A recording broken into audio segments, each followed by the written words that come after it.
Some guitarists seem to think that the wah pedal is the ultimate cheat code, a way to hide bad technique. And others swear that it's the secret weapon behind some of the most iconic solos in rock and metal.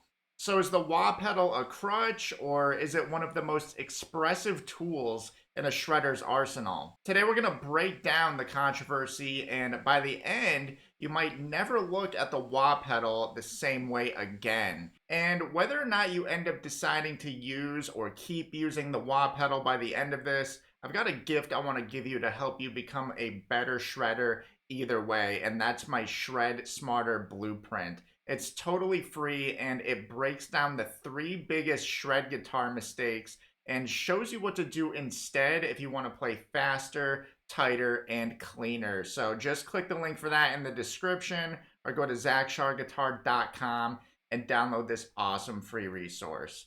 So now let's jump in.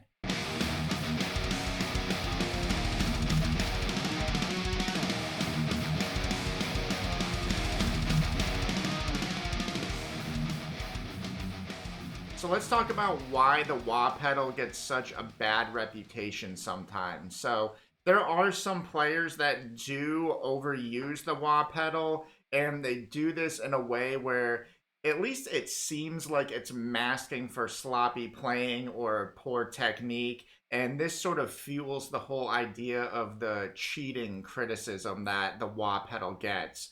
But in the hands of skilled guitarists, I would say that the wah pedal actually requires more control and skill because you have to coordinate both foot movement and pick attack and note choice and timing and all that. So you go from becoming a guitarist that relies on using just your hands and in a way where oftentimes the movements are synchronized so you don't have to sort of split your brain in that way, and you sort of shift in a way where you're almost becoming more like a drummer. Not completely. I'm not wired to be a drummer where each limb is doing something completely different, but there is a degree of that involved with the wah pedal because you're having to match what your foot is doing intentionally to the notes you're picking and when you're picking the notes. And so instead of this being sort of a shortcut or a cover up for bad technique, I would say the wah pedal in this context turns into an additional layer of skill on top of everything else you're already doing. And so ultimately, the wah pedal is designed to be a dynamic expression tool. In a way, it functions almost like a guitarist's voice, even more than the guitar itself already does, because the wah pedal can shape vowels in a way and emphasize attack and control a tonal focus in real time just by you moving your foot. And just like vibrato or bending strings or using a whammy bar if you've got one, the value of the wah pedal comes from how it's used, not just the mere presence of it or just the mere fact that it's being used, especially in a soloing situation. And so skilled players use the wah pedal in a way that enhances their phrasing and their articulation, and they do this in a way that makes the guitar sound more alive and responsive. And what happens with the whole wah effect is that for some guitarists, it isn't just an effect, it's really a part of their musical fingerprint. I'm sure you're thinking of a certain guitarist or two right now that really go heavy with the wah pedal. Like, I'm sure Kirk Hammett is coming to mind. I know he loves the wah pedal, and that's a huge staple in his repertoire, and same with Zakk Wylde. They use that pedal in a way that's instantly recognizable as them playing the guitar, and the fact that fans can identify a guitarist from a single wah-infused lick shows that it's a style-defining tool and not necessarily just a gimmick. So just like Eddie Van Halen's tapping or Dimebag's squeals, the wah pedal can be an iconic element of a guitarist's personal voice. And I know I mentioned Zakk Wylde just because I'm a big fan of his playing, and he really does go heavy on the wah pedal a lot of the time. And I don't think this takes away anything. In fact, I can't really imagine hearing a lot of his solos without the wah pedal. I think he uses it in a way to really just add a lot of voice to the instrument. But another noteworthy example that keeps popping into my mind as we're talking about this is the song Scream Aim Fire by Bullet for My Valentine.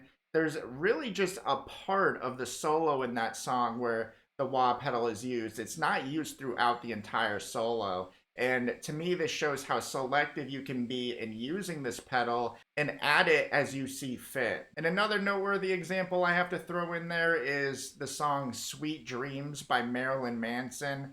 And even though I'm not really specifically talking about the solo in this song, I wanted to include something that featured a wah pedal in a riffing scenario. So the song Sweet Dreams, I believe, uses the wah pedal in a very simply elegant fashion. And really, all that happens is the main verse riff of the song, which typically doesn't have a wah effect, suddenly kicks in with the wah pedal thrown in just after the first chorus.